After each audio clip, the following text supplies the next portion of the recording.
Welcome, dreamers and history lovers. There is a story that begins not with kings or emperors, but with the cries of two infants, cast adrift on the currents of a river and destined for a greatness they could not yet comprehend. It is a story that has echoed for millennia, the very bedrock upon which an empire that would shape our world was built. Tonight, we invite you to close your eyes and let your mind wander back with us to a time of legends, to the very origins of Rome itself. This is not just a tale of stone and conquest. It is a human story filled with the raw emotions of survival, betrayal, and a destiny so powerful it feels woven into the fabric of the universe. We are going to trace the footsteps of gods and shepherds, to uncover the mysteries buried beneath centuries of dust and glory, all from the comfort of your own rest. Imagine, if you will, the ancient Italian landscape. The air is warm, carrying the scent of wild herbs and the distant murmur of water. The sun beats down on 7 hills rising gently from the plains, overlooking the lazy flow of the Tiber River. This is a land of possibility, a blank canvas waiting for its first stroke of genius. It is here that our story finds its home, a tale so foundational that every Roman, from the lowliest farmer to the most powerful senator, knew it by heart. They believed in it with a certainty that fueled their ambitions and justified their power. But for us, separated by thousands of years, it exists in a beautiful space between history and myth, a place where truth and legend dance together in the twilight. This is the magic we seek to explore, a mystery that has captivated historians and poets alike. So, find a comfortable position, let the tensions of the day melt away, and allow the rhythm of these words to carry you. We are about to embark on a journey to witness the impossible birth of a city, a saga that begins with a wolf's compassion and ends with a brother's fateful blow. We will meet figures larger than life, touched by the divine and driven by an unyielding will. This is the ancient lullaby of Rome's founding, a story of how a handful of desperate souls, guided by prophecy and fueled by rivalry, laid the first stone of an eternal city. Let the sounds of the modern world fade, and together we will travel back to the banks of the Tiber, to the very dawn of an empire. And so our journey to the 7 hills begins far to the east, on the burning shores of a city in its final tragic hours. The air, thick with smoke and the cries of the dying, was the world Aeneas had to escape. He was no ordinary man. His mother was Venus, the goddess of love herself, and this divine bloodline placed upon his shoulders a burden heavier than any armor. As the Greek warriors celebrated their victory inside the walls of Troy, Aeneas performed an act of profound duty. He lifted his elderly father, Anchises, onto his back, took his young son Ascanius by the hand, and fled the ruins of his home. He wasn't just saving his family, he was rescuing the sacred household gods of Troy, the very spirits of his people, carrying them toward an uncertain future. This image of the pious hero, bearing the weight of the past and the hope for the future, is the first powerful seed from which the story of Rome would grow. The gods had whispered of a new beginning, a promised land in the west called Italy where the descendants of the Trojans would rise to greatness once more. But the path across the Mediterranean was anything but calm. The goddess Juno, who held a bitter, timeless grudge against the Trojans, summoned furious storms to shatter his fleet. Aeneas and his weary followers were shipwrecked on the coast of North Africa, near the burgeoning city of Carthage. Its queen, the magnificent and passionate Dido, welcomed the survivors with open arms. In the warm halls of Carthage, a deep love blossomed between the warrior and the queen. For a time, it seemed Aeneas might lay down his burden, might build a new life far from prophecy and war. It was a powerful temptation, a chance for personal happiness over a distant, daunting destiny. But the gods would not be ignored. Jupiter, king of the gods, sent his messenger to remind Aeneas of his sacred duty. The future of a mighty nation, an empire without end, depended on his journey to Italy, With a heart shattered by the choice, Aeneas chose fate over love. He secretly prepared his ships to sail away under the cover of night. When Queen Dido discovered his betrayal, her love curdled into a scorching rage. From the shores of Carthage, she cursed Aeneas and all his descendants, prophesying an eternal enmity between their peoples, a curse that would echo through the centuries in the bloody Punic Wars between Rome and Carthage. Then, in her despair, she built a funeral pyre and took her own life, her final words a promise of unending strife. This tragic episode is more than a romantic diversion. It establishes a core theme of Roman identity, the sacrifice of personal desire for the greater good of the state, a concept they would later call pietas. Aeneas finally reached the shores of Italy, but his trials were not over. He journeyed to the underworld, guided by the Sibyl of Cumae, to speak with the ghost of his father.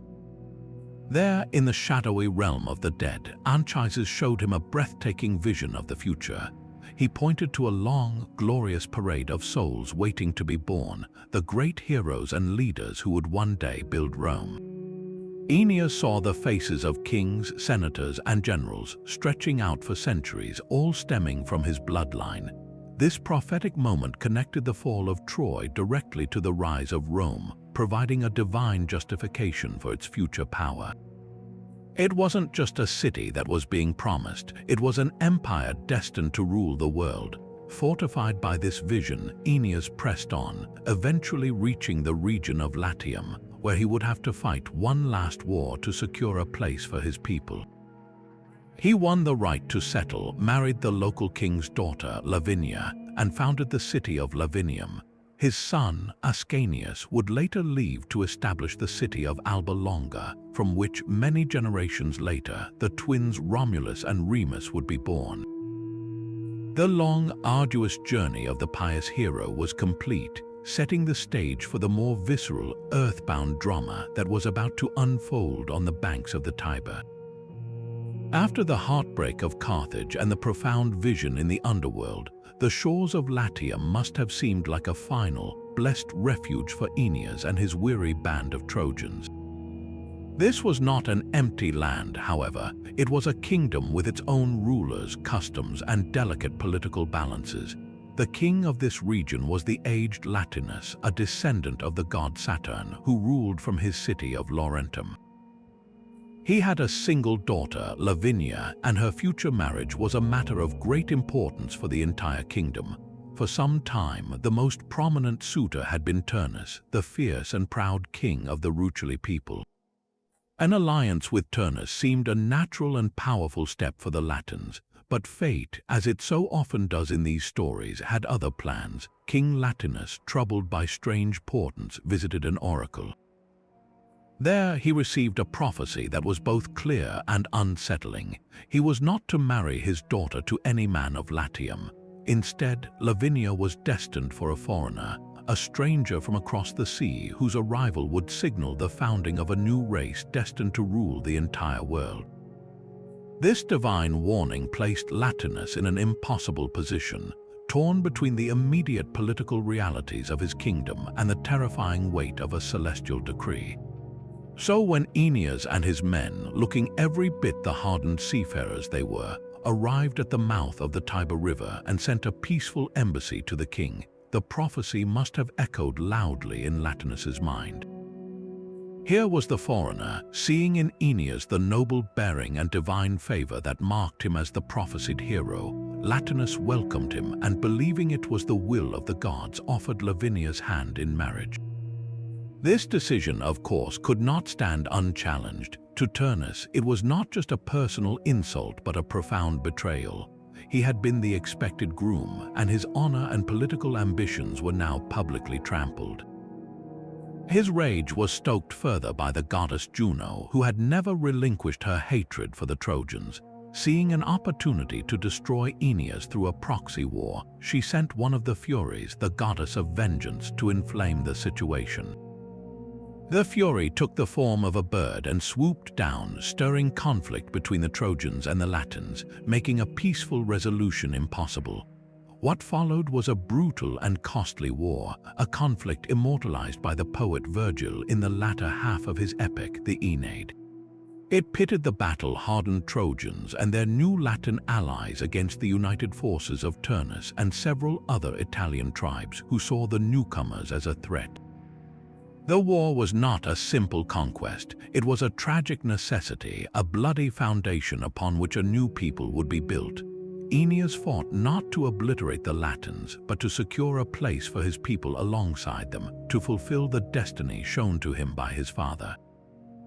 Key figures emerged on both sides, each adding a layer of human drama to the grand narrative. There was the young Pallas, the brave son of Aeneas's ally Evander, whose death at the hands of Turnus would become a pivotal moment of grief and rage for Aeneas. And there was Camilla, the legendary Volscian warrior woman who fought with breathtaking skill for Turnus before meeting her own tragic end on the battlefield. The conflict reached its climax in a final, personal duel between the two men at the heart of the storm, Aeneas and Turnus. With Turnus wounded and defeated, kneeling and begging for mercy, Aeneas was momentarily swayed by pity. But then his eyes fell upon the belt of Pallas, which Turnus had taken as a spoil of war. The sight of that trophy reignited his fury, and in that moment, the demands of vengeance and the imperative to secure his people's future overrode any impulse of clemency. Aeneas killed Turnus, bringing the war to a decisive and somber close. With the victory secured, Aeneas could finally achieve his life's purpose. He founded a new city, naming it Lavinia in honor of his wife. This was far more than just the founding of another settlement. It represented a sacred fusion, the blending of the Trojan refugees with the native Latins. From this union, a new people would emerge, the Romans. Lavinia became the religious center for this new nation, the keeper of the sacred Trojan household gods that Aeneas had carried from the flames of Troy. The city served as the direct predecessor to Alba Longa, which would later be founded by Aeneas's son, Aeneas, creating the royal lineage that would eventually produce the twins who would change everything. The journey of the hero was complete, having transformed from a personal quest for survival into the creation of a national identity, setting the final divine and political stage for the drama of Romulus and Remus. For generations, the legacy of Aeneas was a quiet flame, carefully tended in the city of Alba Longa. Nestled in the fertile Alban Hills, south of the future site of Rome, this settlement became the heart of the new Latin people, a kingdom born from the union of Trojan blood and Italian soil. Founded by Aeneas, also known as Iulus, from whom the illustrious Julian family would later claim descent, Alba Longa stood as a living monument to the prophecy shown to Aeneas in the underworld. It was here that the divine promise of an empire began to take a more tangible, though still peaceful, form. The line of kings that followed was not marked by the epic wars of their ancestor, but by the steady, necessary work of building a stable society, a dynasty that ruled for some 300 years according to later Roman historians. This long period of relative calm is the essential, often overlooked bridge between the world of mythic heroes and the gritty, human drama that would lead directly to the founding of Rome. It was a time of consolidation where the seeds of future glory were sown in the quiet soil of everyday life. The throne passed from father to son, or sometimes to a brother, in an unbroken succession that provided continuity and order. We know the names of these kings from lists painstakingly preserved by Roman antiquarians, names like Silvius, Aeneas's son by Lavinia, and a series of others who all bore the surname Silvius, meaning of the forest, perhaps hinting at the wild, rustic origins of their realm. Their rule was likely that of local chieftains, governing a league of Latin cities from the preeminent seat of Alba Longa.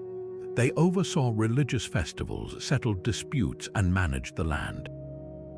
This was not the stuff of grand poetry, but it was the crucial foundation without which no great civilization can emerge. It was during this time that the Latin identity, a blend of the immigrant Trojans and the indigenous population, truly crystallized, creating a people uniquely prepared for their future role. The peace, however, was not destined to last forever. Dynasties, like all human institutions, are vulnerable to the unpredictable currents of ambition and passion.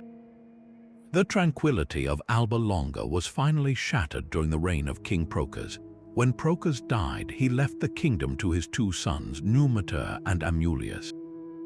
Numitor, the elder, was the rightful heir and should have ascended the throne, but Amulius, gripped by a thirst for power that overrode all familial duty and law, orchestrated a cruel coup.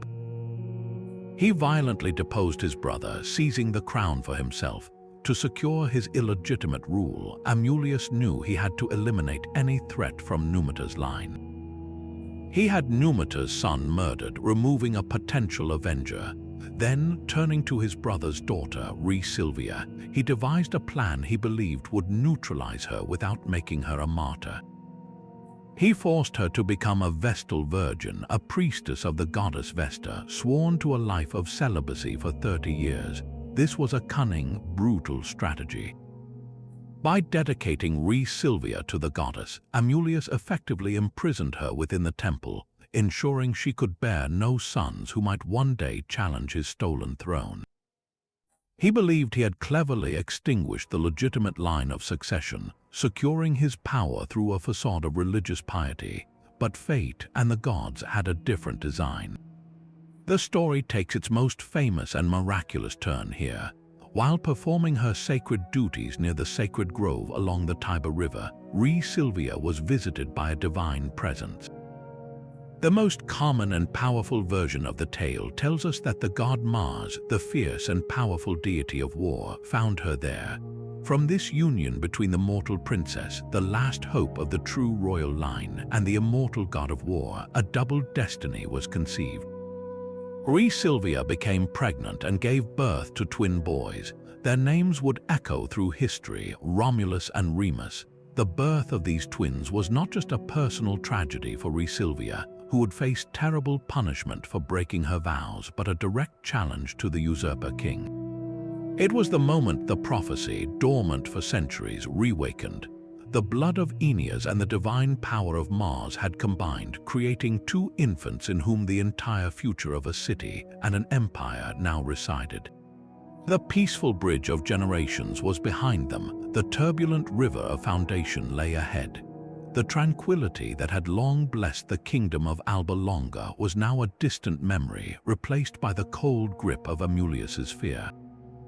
Seizing the throne from his older brother Numitor was one thing, but holding it required a darker kind of calculation. Amulius lived in the shadow of a prophecy, a whispered dread that the sons of his niece, Silvia, would one day rise to overthrow him. This was not a vague superstition, but a specific, chilling threat that dictated his every move. To extinguish this potential future, he devised a plan that was as cunning as it was brutal. Rather than having Silvia killed, an act that might incite rebellion or martyr her, he chose a method that used the very fabric of their religion as a weapon. He forced her to become a Vestal virgin, a priestess of the goddess Vesta, bound by a sacred vow of celibacy for 30 years. In one stroke, he seemingly neutralized the threat. By enclosing her within the strict confines of the temple, he believed he had cleverly imprisoned her destiny, ensuring the royal bloodline of the true king, Numitor, would die with her. It was a tyrant's solution, cloaked in the appearance of piety, a move designed to secure his power permanently by twisting faith into a chain. Yet, as so often happens when mortals try to outmaneuver fate, the plan unraveled in the most spectacular way imaginable.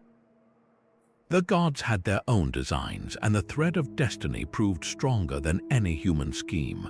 While performing her duties near the sacred grove along the Tiber River, Silvia was visited by a divine presence. The most enduring account tells us it was Mars, the formidable god of war himself, who found her there.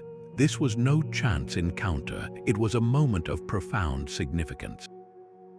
The union of the mortal princess, the last vessel of the legitimate royal line, with the raw, untamed power of the war god created a double destiny. From this miraculous conception, twin boys were born, Romulus and Remus. Their very existence was a defiance of Amulius's tyranny, a living rebellion cradled in infancy.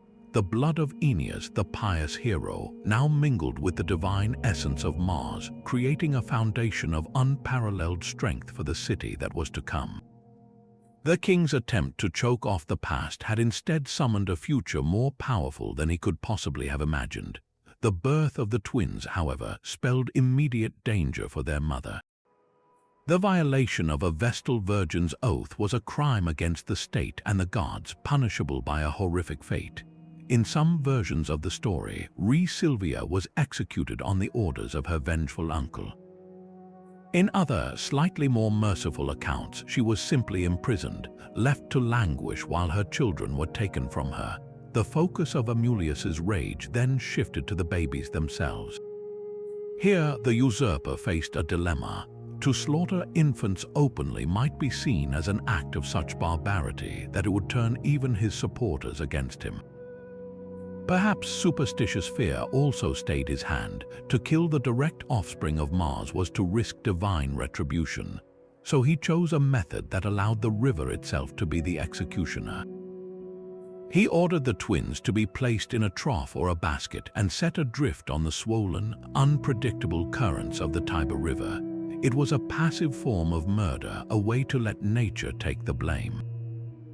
He could claim, if challenged, that he had not shed their blood, that he had merely exposed them to the elements, leaving their fate to the will of the gods. In his mind, the swift current would carry them away to drown or perish from exposure, finally erasing the threat to his stolen throne. But the river, like the gods, had its own purpose, and the cry of the infants was not yet meant to be silenced. The king's command was carried out with chilling efficiency. The twin boys, mere days old, were taken from their mother and placed into a shallow trough or a woven basket. The soldiers tasked with this grim errand then carried the fragile vessel to the banks of the Tiber River, which was swollen with recent rains, its currents strong and treacherous. To openly murder the infants, who were not only princes but also children claimed by the god Mars, was a risk Amulius would not take. Instead, he chose a method that allowed for a veneer of deniability, a way to let the natural world serve as his executioner. By casting the twins into the river, he could claim their fate was in the hands of the gods. If they perished, it was the will of the currents. If they survived, it was a miracle beyond his control. In reality, it was a death sentence, a calculated exposure meant to erase the living evidence of his crime and secure his stolen throne. The basket was set adrift, and the soldiers watched as it was pulled into the heart of the rushing water, surely expecting it to be swamped and sunk, carrying its tiny passengers to a silent, watery grave. But the river had its own purpose, and the divine blood that flowed in the veins of Romulus and Remus seemed to command the elements themselves.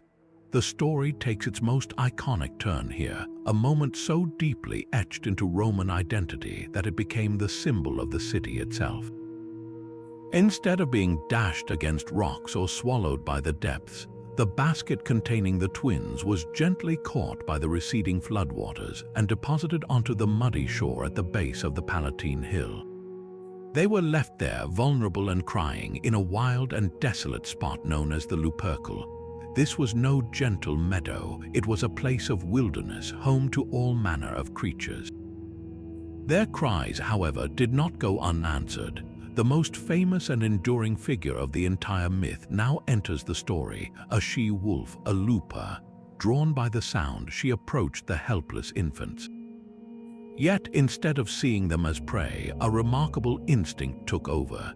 She nudged them gently and allowed them to nurse from her, providing them with sustenance and warmth. This was not just an act of animal kindness. To the Romans, it was a profound symbol. The ferocious spirit of the wild, embodied by the wolf, was tamed by the destiny of these children, nurturing the future founders with her own life force. The twins were not alone for long in their miraculous sanctuary. Their cries also reached the ears of a man, a humble shepherd named Faustulus, who was tending his flock in the area. Intrigued by the sound and the astonishing sight of the wolf caring for human babies, he approached cautiously. seeing their noble bearing even in infancy, or perhaps simply moved by compassion, Faustulus made a decision that would change history. He gathered up the twins and carried them home to his wife, Acalarentia. The couple, who had either lost their own children or were childless, took the boys in and raised them as their own. In the simple, rustic setting of a shepherd's hut, far from the intrigues of the royal court at Alba Longa, Romulus and Remus grew up. They learned the ways of the land, tending flocks, hunting, and living by their wits. They developed the physical strength and rugged independence that would define their characters, unknowingly preparing for the greatness that their bloodline demanded. Their childhood was one of freedom and hardship, a stark contrast to the gilded cage of a palace, but it forged in them the resilience that would be essential for the task ahead. This entire episode, from their miraculous rescue to their rustic upbringing, is saturated with layers of meaning that the Romans themselves cherished. The she-wolf, the lupa, is the central icon. The word lupa also had another, cruder meaning in Latin, a prostitute. This led to an alternative, less divine but equally human, version of the story. In this account, the twins were not suckled by an animal but found and cared for by a woman named Acalarentia, who was a shepherd's wife but who had once been a prostitute. The Romans did not see these versions as contradictory. Instead, they complemented each other, representing the dual nature of their city's origins, both divinely favored and fiercely earthy, born from both miracle and gritty survival. The wolf remained the powerful public symbol, emblazoned on standards and statues, while the story of Acalarentia acknowledged the humble, human compassion that also played a role.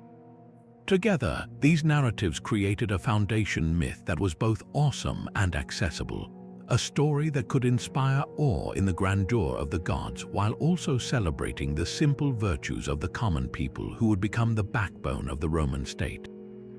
The boys, unaware of their royal blood, were growing into leaders, their destiny quietly unfolding in the shadow of the 7 hills. The servant, his heart heavy with the cruel order, looked down at the 2 innocent infants. The command from King Amulius was absolute, but the sight of them stirred a compassion that outweighed his fear of the tyrant. He could not bring himself to drown them, to actively snuff out these tiny lives. Instead, he fashioned a simple trough or a basket, perhaps lining it with reeds to make a crude cradle. In this act, he chose a different path, one that passed the ultimate judgment from man to the divine. By placing the twins adrift on the Tiber, he was engaging in a practice known as exposure, a terrible but recognized custom in the ancient world. It was a way of rejecting a child without directly murdering it, ostensibly leaving their fate in the hands of the gods or chance. If the river claimed them, it was the will of nature. If they survived, it was a miracle that signaled a destiny no mortal could rightfully oppose. For the servant, it was a desperate compromise between his duty and his humanity, a fragile hope that a power greater than any king might intervene. So the small vessel was committed to the current, a tiny speck of life on the broad, powerful flow of the Tiber. The river, swollen by seasonal rains, was not the gentle stream of a summer's day but a formidable force, its brown waters churning with debris. The basket would have been tossed and turned at the mercy of eddies and rapids, a journey that seemed to promise only one outcome. It is at this precise moment that the legend introduces an element of divine drama.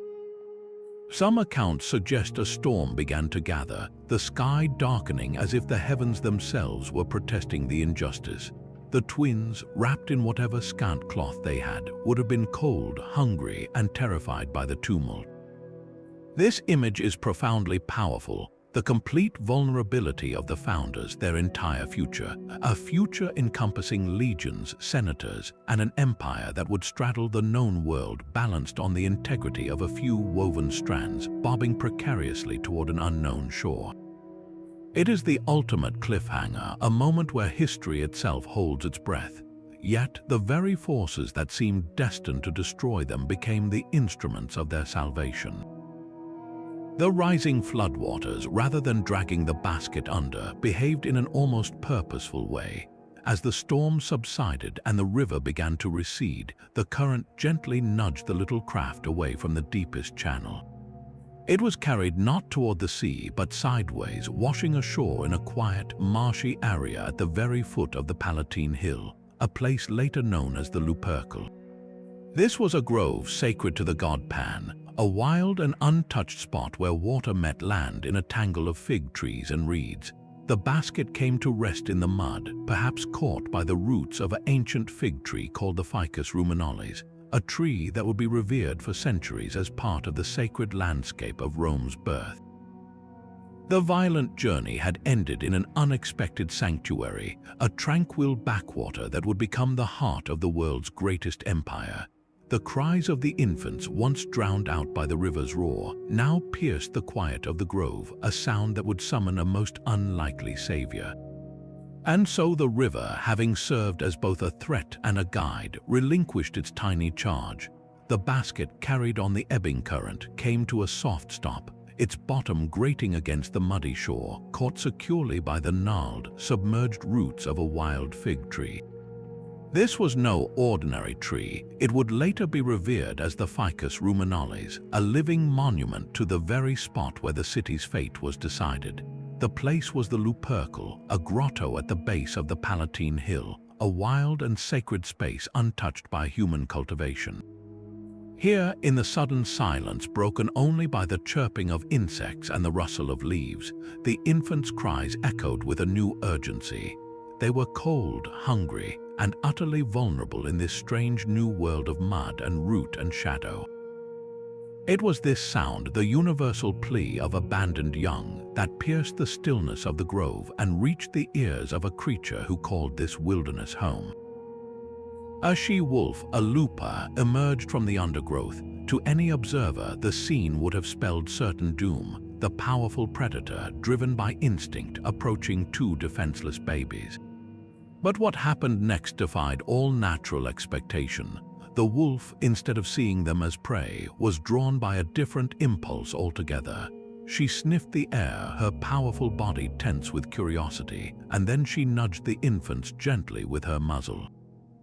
Perhaps she sensed something in their scent, some trace of the divine, or perhaps it was a simple, miraculous twist of maternal instinct, a compassion that crossed the boundary between species.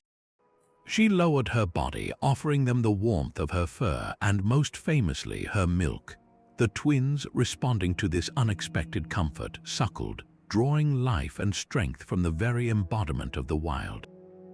This was not a brief encounter. According to the legend, the wolf became their guardian. She returned to them repeatedly, nursing them and standing watch over their makeshift cradle beneath the fig tree. A woodpecker, another creature sacred to Mars, also joined in, bringing the babies scraps of food and fluttering about to ward off other, less benevolent animals. This image, the twin boys nestled against the flank of the protective wolf, is arguably the most enduring symbol to emerge from the ancient world. It is a picture of profound contradiction and powerful meaning. It represents the taming of the savage by the demands of destiny, the idea that the raw, untamed force of nature itself could be harnessed to nurture civilization. The wolf, an animal synonymous with ferocity and the wilderness, became a surrogate mother, her fierce spirit channeled into preservation rather than destruction. For the Romans, this was not just a cute story, it was a foundational metaphor for their entire character. They saw themselves as a people born from both the disciplined order of the city and the fierce, uncompromising strength of the wild. The wolf's milk was a symbolic elixir, instilling in Romulus and Remus a toughness, a pack mentality, and a martial ferocity that would define their actions and, by extension, the ethos of early Rome. Yet, the story possesses a fascinating layer of earthy realism that often gets lost beneath the power of the iconic symbol. The Latin word lupa carried a double meaning. It could mean both a female wolf and, in common slang, a prostitute. This linguistic quirk gave rise to an alternative, less mythical but deeply human, version of the tale. In this account, the twins were indeed found by a woman, but her name was Acalarentia, and she was the wife of the shepherd Faustulus. Before her marriage, however, she had been a woman of ill repute, a looper in the social sense. The Romans did not see these two versions as conflicting. Instead, they saw them as complementary strands of the same truth. The divine intervention of the she-wolf represented the miraculous, God-touched nature of their origins, a source of national pride and divine favor.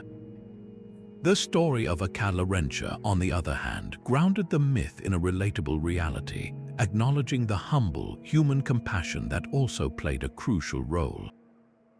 It suggested that Rome's greatness could spring from the most unexpected of places, from the kindness of a marginalized woman as much as from the intervention of a god. This duality is essential to understanding the Roman psyche, a constant interplay between the aspiration for divine glory and a pragmatic acknowledgement of their own earthy, sometimes rough beginnings. The time spent under the care of the wolf, whether animal or human, was a crucial, formative period. It was in this liminal space between the river and the hills, between nature and the soon-to-be-built city, that the founders were literally nourished by the spirit of the land itself. They were not raised within the soft confines of a palace. Their first memories, if they could be remembered at all, would have been of the scent of damp earth, the rough bark of the fig tree, and the protective presence of their wild guardian. This origin story set them apart, marking them as children of the frontier, comfortable with hardship and attuned to the raw rhythms of the world.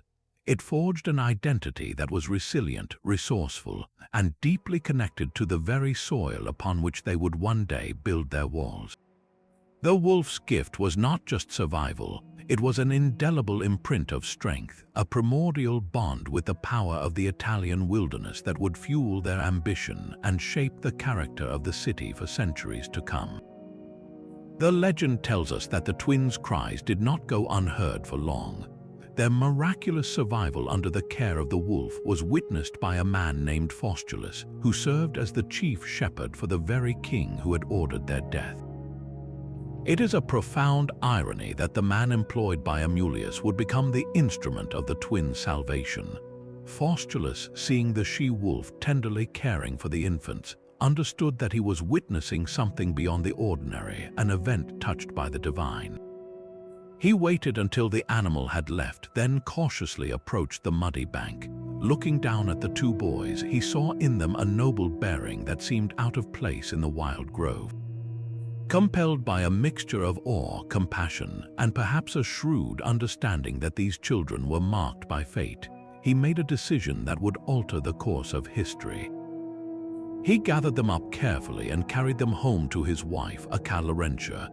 In the simple, earthy reality of a shepherd's hut, the divine myth met human kindness. Faustulus and Lavinia, who in some traditions had lost children of their own, took the twins in and raised them as their own sons.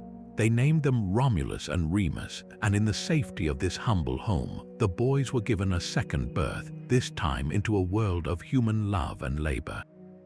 Completely unaware of their royal ancestry or the dark circumstances of their abandonment, they grew up believing they were the sons of a shepherd.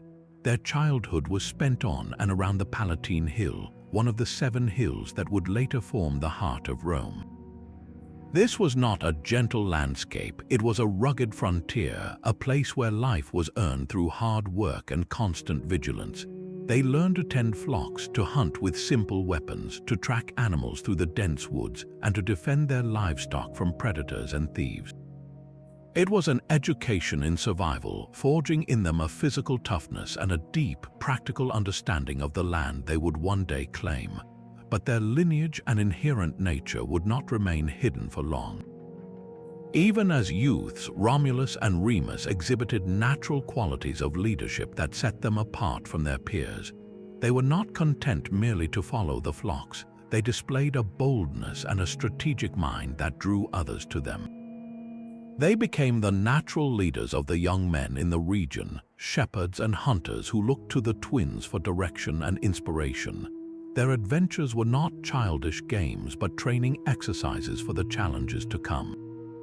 They organized hunts for dangerous game that threatened the settlements, and they led bands of youths in defending the local farmers from bandits who preyed upon the remote communities along the Tiber. In these skirmishes, the brothers demonstrated not only courage but also a keen sense of justice, protecting the weak and punishing the predatory. This life among the shepherds was far from the polished halls of a royal court, yet it was arguably the perfect preparation for founding a city. It taught them resourcefulness, it instilled a fierce independence, and it showed them how to command loyalty through action and shared hardship rather than through inherited title.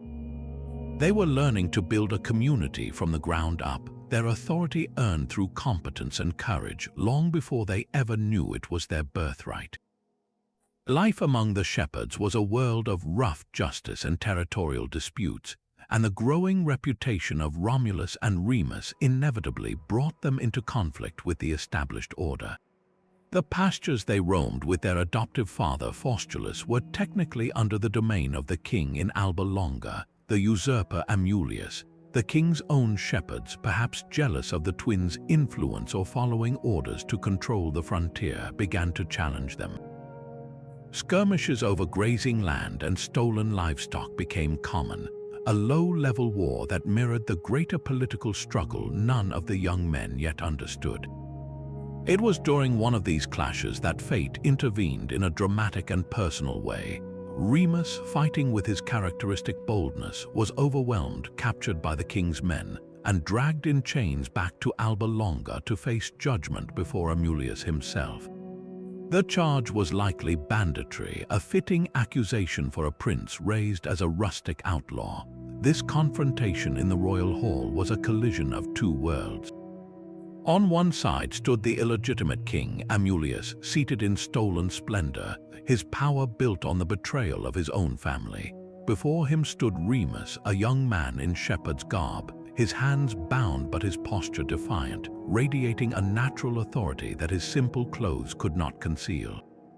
The scene was witnessed by another figure, an old man living in the shadow of the court, Numitor, the deposed true king, who was kept under a form of house arrest, a constant, living reminder of the throne's rightful owner.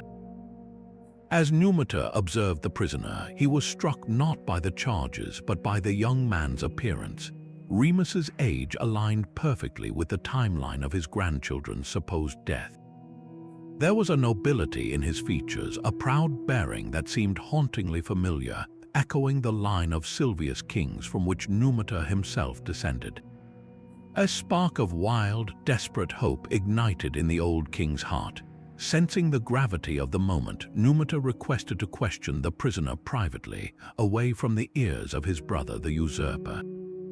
In this secluded meeting, the truth began to unravel. Numitor, with a careful and paternal tone, asked Remus about his origins. He spoke of his own tragic history, the murder of his son, the forced vestal vows of his daughter, and the twins who were lost to the Tiber. As he recounted this story of stolen birthright, Remus listened, and the pieces of his own mysterious life began to click into place. The stories Faustulus had hinted at, their own unexplained sense of destiny, the strange reverence the local shepherds held for them, it all converged in that room. At the same time, back on the Palatine Hill, the shepherd Faustulus saw the capture of Remus as the crisis he had long feared. Knowing that the secret could no longer be kept, he took Romulus aside and revealed everything. He confessed that they were not his true sons, that he had found them suckled by the wolf, and that he had long suspected they were the missing grandsons of King Numitor, the rightful heirs to the throne of Alba Longa. For Romulus, this revelation was a thunderclap that redefined his entire existence. The vague sense of difference he had always felt was now given a name and a purpose. He was not merely a leader of shepherds, he was a prince, his birthright stolen by a murderous tyrant. His brother was a prisoner in the court of that very tyrant. The time for pastoral skirmishes was over. Fueled by a righteous fury and a newfound clarity of purpose, Romulus did not hesitate. He rallied not just his own band of followers, but also the local farmers and shepherds who had long chafed under the distant rule from Alba Longa. They saw in Romulus not just a brave fighter, but a cause. Meanwhile, in Alba Longa, the conversation between Numitor and Remus had confirmed their kinship. The emotional recognition, the grandfather embracing the grandson he thought dead, solidified their alliance. They too began to plot, gathering those within the city who had remained loyal to the old king and who despised Amulius's rule. The stage was now set for a swift and decisive revolt. Romulus leading his force from the outside, and Numitor and Remus orchestrating from within, moved against the usurper. The attack was likely as much a popular uprising as a military assault. Amulius, comfortable in his power for so long, was caught unprepared. The people of Alba Longa, presented with the stunning return of the true heirs, turned against the tyrant. In the ensuing confrontation, Amulius was killed, his reign of fear brought to a sudden and violent end. The first act of the twins' adult lives was not the founding of a city, but the restoration of their family's honor. With Amulius dead, the aged Numitor was rightfully restored to the throne of Alba Longa. It was a moment of justice and completion, the circle of betrayal finally closed. But for Romulus and Remus, young men who had known only the freedom of the hills, life within the walls of a settled, ancient city like Alba Longa felt confining. The adventure of reclaiming a past throne was over, but the far greater adventure of building a new one, a throne of their own making, was just beginning to call to them from the banks of the Tiber. With their grandfather Numitor rightfully restored to the throne of Alba Longa, Romulus and Remus stood at a crossroads. They were no longer the sons of a simple shepherd. They were princes, heroes who had liberated a city. Yet the structured life of the royal court, with its formalities and ancient traditions, felt alien to the young men who had been raised in the open air. The 7 hills along the Tiber, the wild landscape of their youth, called to them with a powerful, almost magnetic force. They felt a profound connection to the place where the river had spared them, where the wolf had nurtured them. It was there, they believed, that their true destiny lay not in inheriting an old kingdom, but in building a new one from the ground up. They were driven by a pioneering spirit, a desire to create something that was wholly theirs, a city that would bear the stamp of their own ambition and strength. This decision to leave the security of Alba Longa was not made lightly. Numitor, grateful for the return of his kingdom and his family, supported his grandson's bold plan. He understood that their energy and ambition needed a new outlet, a fresh canvas. Perhaps he also saw the strategic wisdom in it. A new settlement on the Tiber could serve as a powerful ally and a buffer for Alba Longa, controlling a key crossroads for trade and travel. So, with their grandfather's blessing, the twins set out, returning to the familiar hills with a new purpose. They were not alone. They were followed by a motley band of followers, the shepherds and hunters who had fought beside them, young men from Alba Longa seeking adventure and a stake in a new community, and even exiles and outcasts drawn to the promise of a fresh start. This group formed the raw material of a new people, united not by ancient bloodlines but by a shared desire for a better future and faith in the leadership of the twins. Upon returning to the banks of the Tiber, however, a critical and fateful question immediately arose: on which of the 7 hills should they build their city? This seemingly simple logistical decision would unravel the bond between the brothers, exposing a deep-seated rivalry that had been simmering beneath the surface of their partnership. Both Romulus and Remus were natural leaders, each possessing a strong will and a clear vision. Remus, perhaps more impulsive and attached to the moment, favored the Palatine Hill. It was a place of strong personal significance, offering a broad, defensible plateau and commanding views of the river. Romulus, however, had his eyes set on the Palatine Hill. His argument was layered with both practical and symbolic weight. The Palatine was steeper and more easily fortified, a crucial consideration for a new settlement vulnerable to attack. More importantly, it was the sacred ground of their infancy. It was at the foot of the Palatine, in the Lupercal grotto, that the fig tree had caught their basket and the wolf had suckled them. For Romulus, building on the Palatine was not just a strategic choice, It was a fulfillment of destiny, a way to root their city in the very soil of their miracle.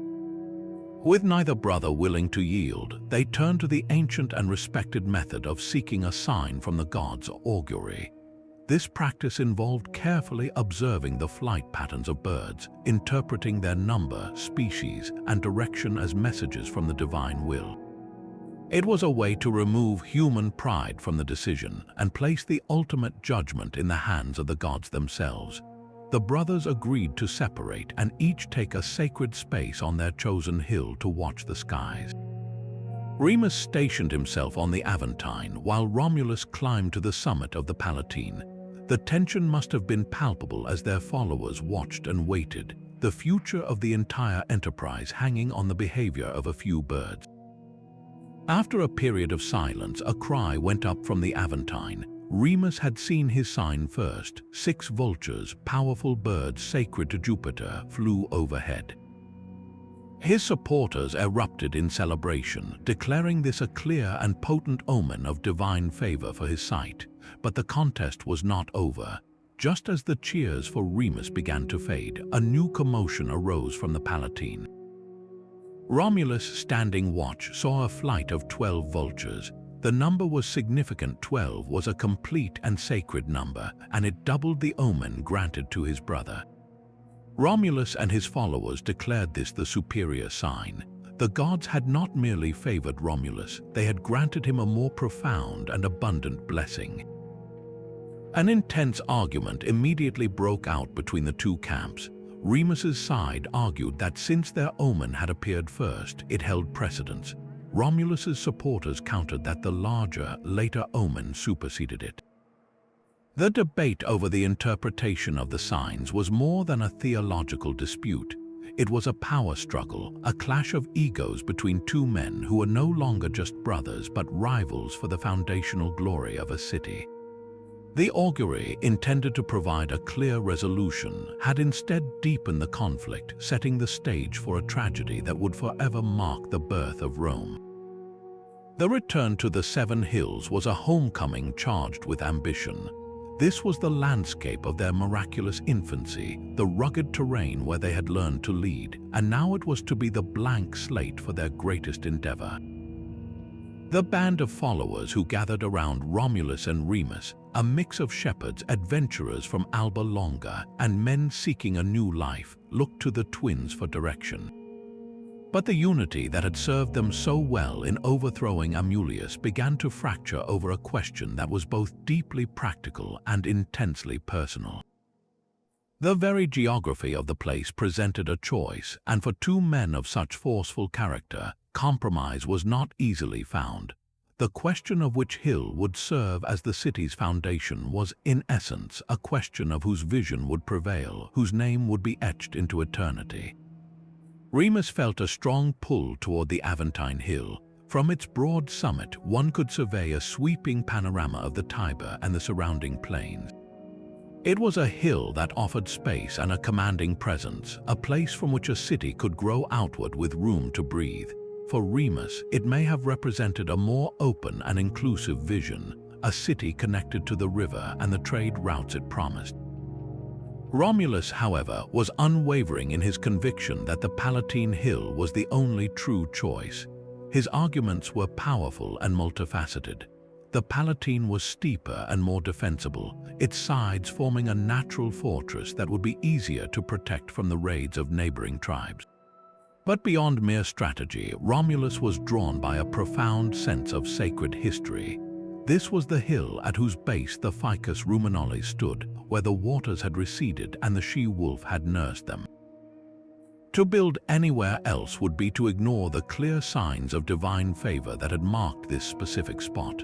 For him, the Palatine was not just a location, it was a destiny. With neither brother willing to concede, they turned to the most respected method for resolving such impasses. They decided to let the gods choose. The art of augury, of reading the divine will through the flight of birds, was a sacred tradition. It was a way to transcend human pride and place the ultimate decision in a higher realm.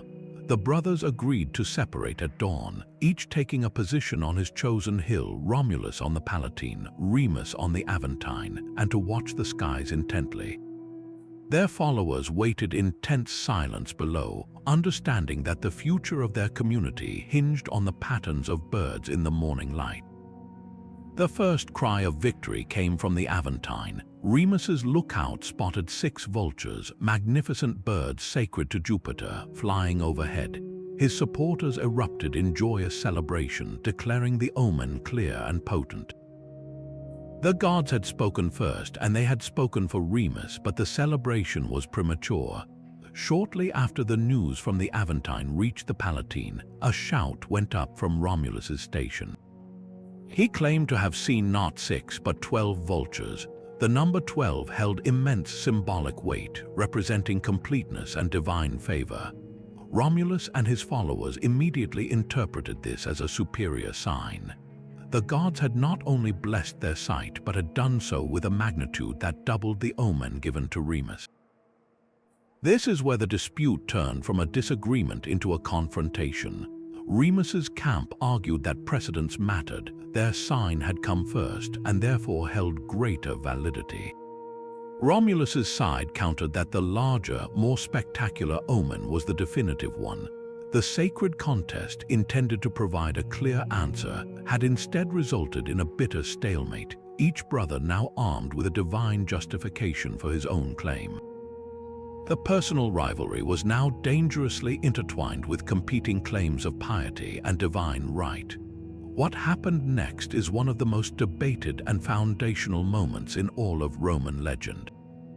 Fueled by the conviction of his augury and the impatience to begin, Romulus started to mark the sacred boundary of his new city on the Palatine. He began to dig a trench, the Pomerium, a furrow that would delineate the spiritual and legal limits of Rome. It was a solemn act, a ritual that invoked the protection of the gods. At this critical moment Remus approached. The ancient sources are divided on his intentions. Some portray him as coming in mockery, enraged by his brother's actions and intent on humiliating him. In this version, to prove the futility of Romulus's defenses, Remus contemptuously leaped over the newly dug trench and the low wall of earth beside it. This was not a simple jump, it was a profound sacrilege, a violation of the city's sacred boundary that mocked both its physical and spiritual strength. In a fit of rage at this blasphemous act, Romulus struck his brother down. Other accounts suggest the killing was carried out by one of Romulus's loyal followers, a man named Sulla, but the responsibility ultimately lay with the founder king. In an instant, the fraternal partnership was ended by fraternal blood. The death of Remus is not just a dramatic episode, it is a dark mirror held up to the soul of Rome itself. The legend serves as a chilling explanation for the city's often brutal character. It suggests that from its very first breath, Rome was born from an act of violence between kin, establishing a pattern of internal strife that would plague it for centuries, from the conflicts between patricians and plebeians to the bloody civil wars of the late Republic. The story answers a haunting question the Romans must have asked themselves. Why was our history so filled with conflict? The myth provides a primordial cause, an original sin committed at the foundation. Yet it also carries a more pragmatic, if grim, lesson about power and authority. Romulus's swift, merciless action established an unequivocal principle. The new city's laws and sanctity were absolute. There would be one undisputed leader, and any challenge to his authority or to the sacred integrity of the state would be met with ultimate force. The blood of Remus, soaking into the soil of the Palatine, became the grim fertilizer for the ruthless discipline and unwavering order that would allow a tiny settlement to forge an empire. In the hushed stillness of the morning, a profound tension settled over the 7 hills. This was not a matter to be decided by strength of arms or force of will, but by a higher authority. Romulus and Remus, standing atop their respective hills, became conduits for the divine, their eyes fixed on the empty expanse of the sky. Augury was a sacred science to their people, a way to read the intentions of the gods in the living canvas of the heavens. The flight of birds, their species, their number, the direction from which they came was believed to be a direct message, a celestial language that could reveal fate itself. The brothers were not merely looking for birds, they were waiting for a verdict on which of their visions would be blessed, which hill would be sanctified as the cradle of a civilization. From his vantage point on the Palatine, Romulus looked out over the landscape of his infancy. Below him lay the Lupercal, the very spot where his life had been preserved by a miracle. For him, this contest was about more than just strategic advantage. It was about honoring the sacred geography that had already marked him and his brother for greatness. Every moment of silence stretched his patience thin, each second a test of his conviction. On the broader plateau of the Aventine, Remus likely felt a different kind of connection. His hill offered a view of the world beyond, of the river trade routes and the distant mountains. His vision was expansive, looking outward, and his weight was filled with the confidence that the gods would recognize the promise of this open, accessible space. The followers of each brother gathered at the bases of the hills, their fortunes tied to the outcome, watching the silent figures above with a mixture of hope and anxiety. Then a cry shattered the silence. It came from the lookouts on the Palatine Hill.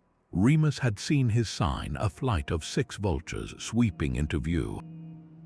To the ancient Latins, the vulture was not a bird of death but a sacred creature of Jupiter, a powerful omen of strength and territory. The number 6 was significant, a solid and favorable sign. A wave of jubilation swept through Remus's supporters. They had received a clear and potent blessing, and the fact that it had come first seemed to seal their victory. Their cheers echoed across the valley, a declaration that the gods had chosen the Aventine.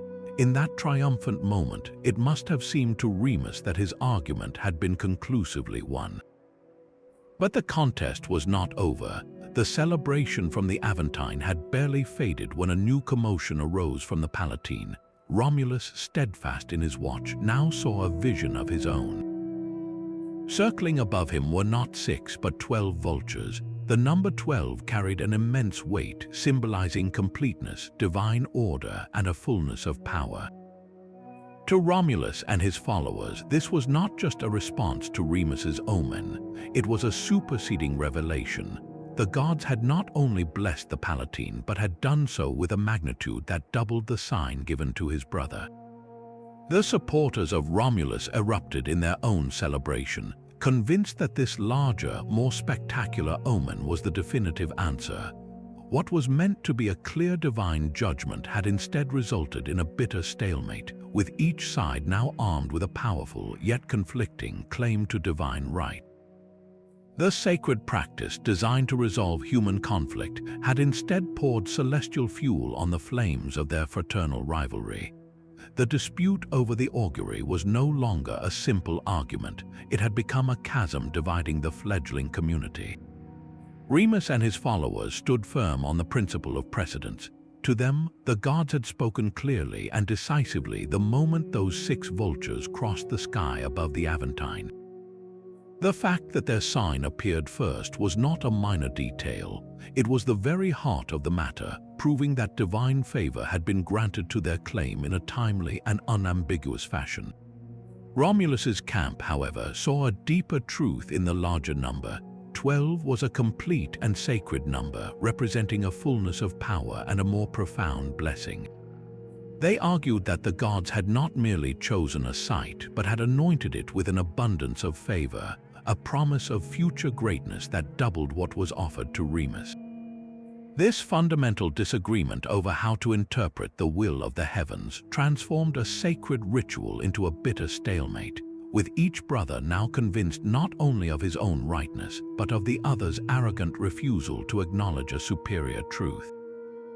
In the days that followed, the theoretical dispute hardened into concrete action. Frustrated by the deadlock and burning with the conviction of his own vision, Romulus decided to force the issue. He would begin the foundational act itself, marking the sacred boundary of the new city.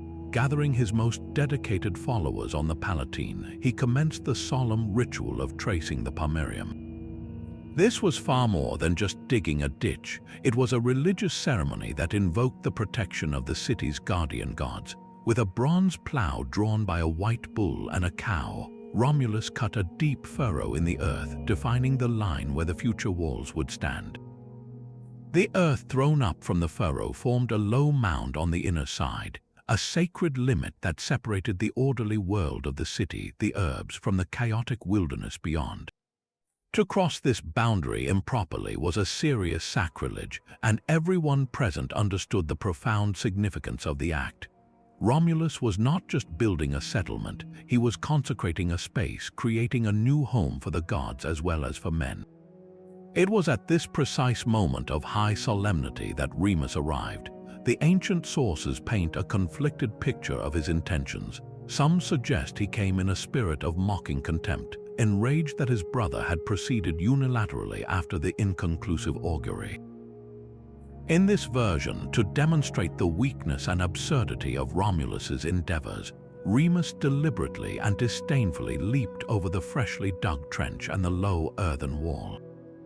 This was not a playful jump, it was a calculated act of desecration. By vaulting over the sacred boundary, he was symbolically violating the city's integrity, proclaiming that its defenses were a joke and its founding rights were meaningless. Other accounts suggest the encounter was more of a heated confrontation that turned tragic, an argument that escalated into violence. Regardless of the specific trigger, the outcome was the same.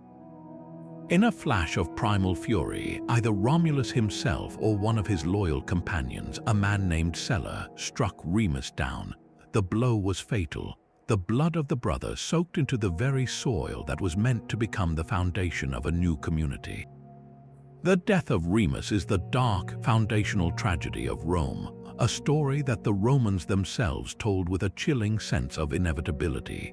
It serves as a powerful and disturbing explanation for the city's own character. From its first moment of existence, Rome was born from an act of fratricide. This primal crime seemed to cast a long shadow, creating a pattern of internal conflict that would define much of its history. The struggle of the orders between patricians and plebeians, the brutal proscriptions of the late Republic, and the endless civil wars that ultimately brought down the system. The myth answers a haunting question: why was Roman history so often drenched in the blood of its own citizens? The story of Romulus and Remus provides a foundational cause, an original sin committed at the very dawn of the city.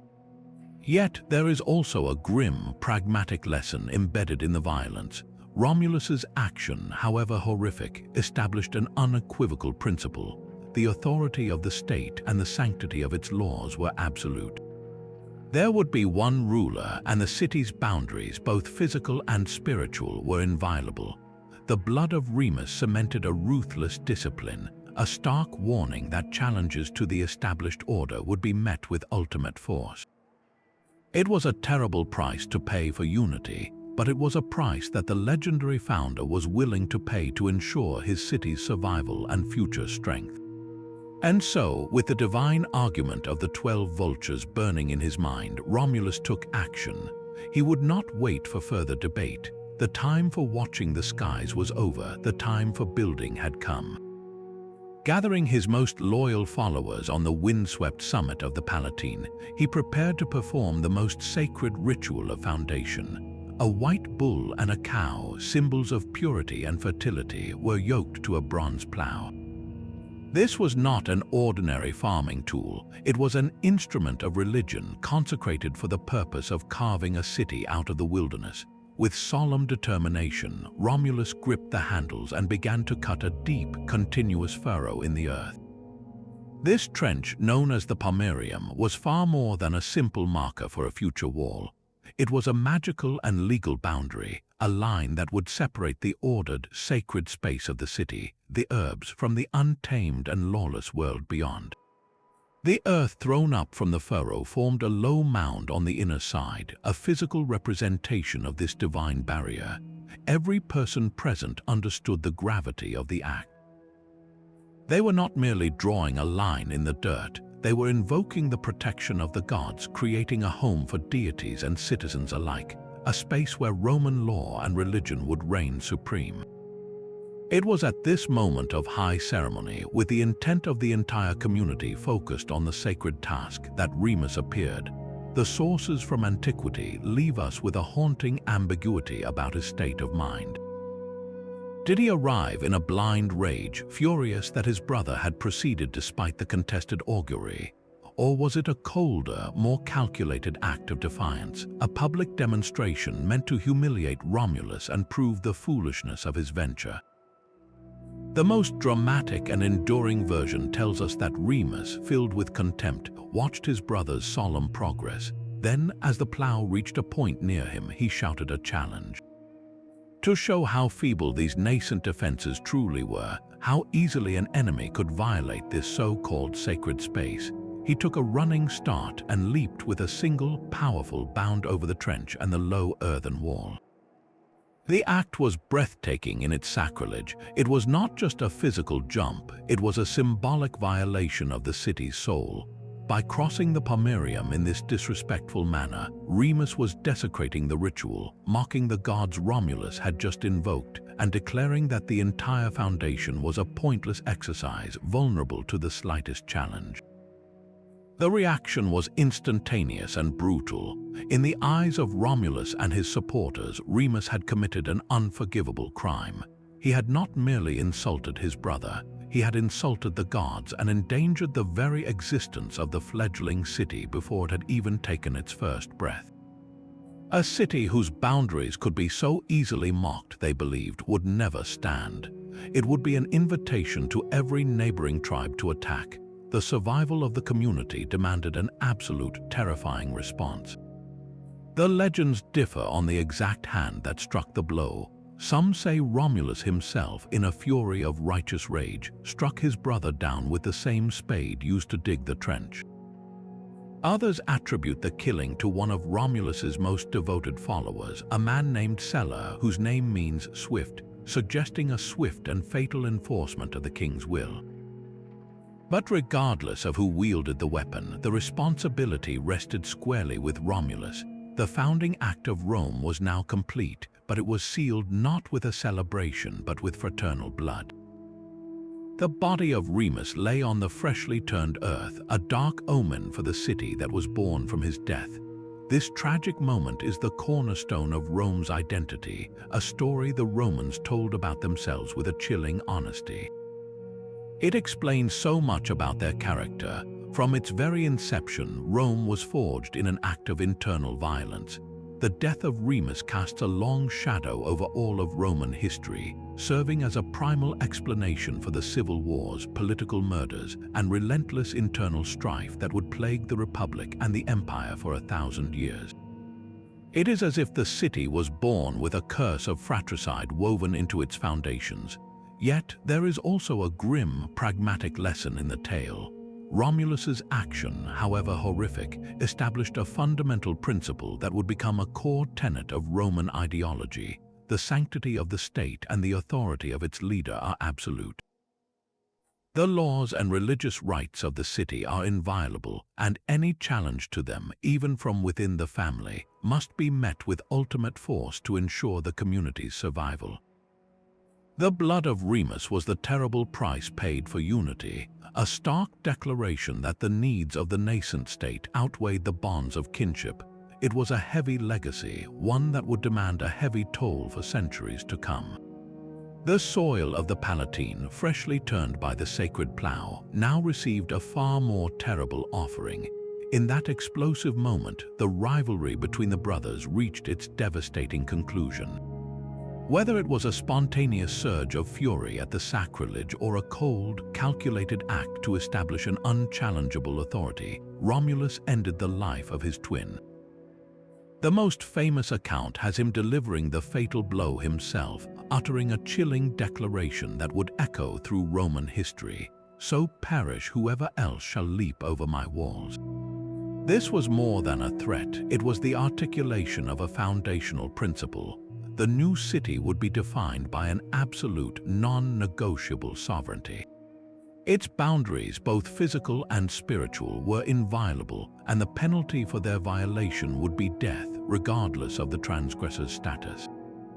The blood of Remus seeping into the ground became the primal cement of the Roman state, a stark testament that the survival of the community would forever take precedence over the bonds of family. This act of fratricide is the dark heart of Rome's foundation myth, a story the Romans themselves never shied away from telling. It serves as a powerful, if horrifying, explanation for the character of their civilization. From its very first breath, Rome was born from an act of internal violence. This primordial crime seemed to cast a long shadow, creating a pattern of strife that would recur for centuries.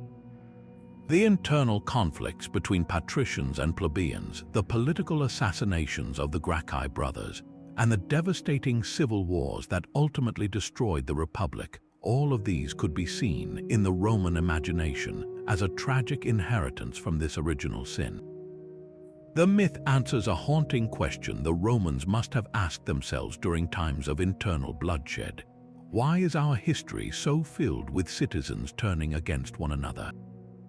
The story of Romulus and Remus provides a foundational cause, suggesting that this tendency for internal conflict was woven into the city's DNA from the very beginning. Yet, to view the killing solely as a negative omen is to miss its crucial, pragmatic lesson. For the Romans, the story also carried a message about the harsh necessities of state building. A new settlement in the volatile landscape of ancient Italy faced constant threats from neighboring tribes. Survival demanded iron discipline and unwavering unity under a single, undisputed leader.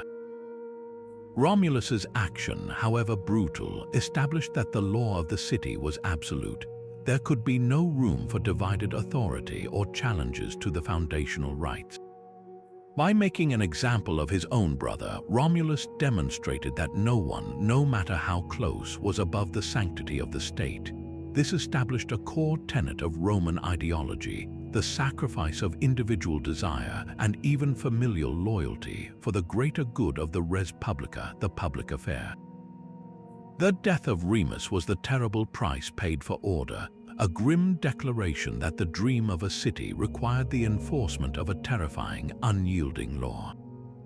In the grim silence that followed the violence, the practical work of building began in earnest. The celebration that might have marked a city's birth was replaced by a solemn determination. Romulus, now the unchallenged founder and first king, turned his attention to transforming the vision into reality. The first and most urgent task was the construction of proper fortifications. The sacred furrow of the Pomerium had defined the spiritual boundary. Now, a physical wall of stone and earth had to rise along that line to protect the fledgling community from very real enemies. He named his new settlement Roma after himself, a bold act of self-assurance that stamped his identity permanently onto the map of the world. But a city is more than just walls and a name, it is people. And Romulus faced a fundamental problem, one that would require another radical and equally controversial solution.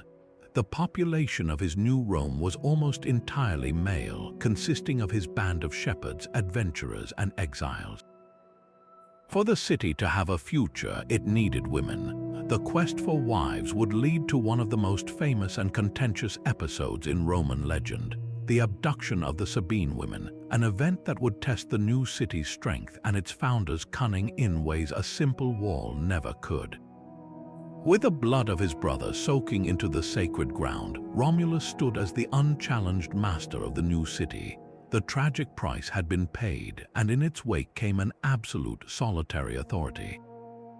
He named the settlement Roma, a permanent stamp of his identity upon the land, and set about the immense task of transforming a fortified hilltop into a functioning kingdom.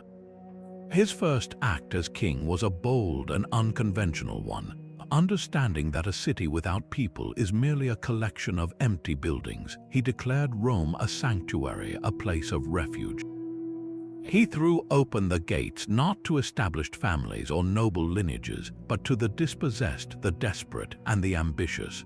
Runaway slaves found freedom within the new walls, exiles from other cities discovered a second chance, and adventurers seeking fortune were all welcomed with a promise of land and a new beginning. This motley assembly of men, united by their marginal status and their faith in Romulus's leadership, became the first citizens, the original Romans. They were a community forged from the edges of society, their loyalty to their new home and its founder forged in the fires of their shared opportunity. This radical policy of inclusion solved the immediate problem of numbers, but it created a far more profound and urgent crisis, one that threatened the very future of the experiment. Romulus had successfully gathered a population, but it was a population almost entirely composed of men. There were mothers, daughters, or sisters among them. For a city to endure beyond a single generation, it needed families, it needed women. The surrounding tribes, however, looked upon this new settlement of outcasts and ruffians with deep suspicion and contempt. They saw not a rising power, but a den of criminals and vagabonds perched threateningly on the Palatine.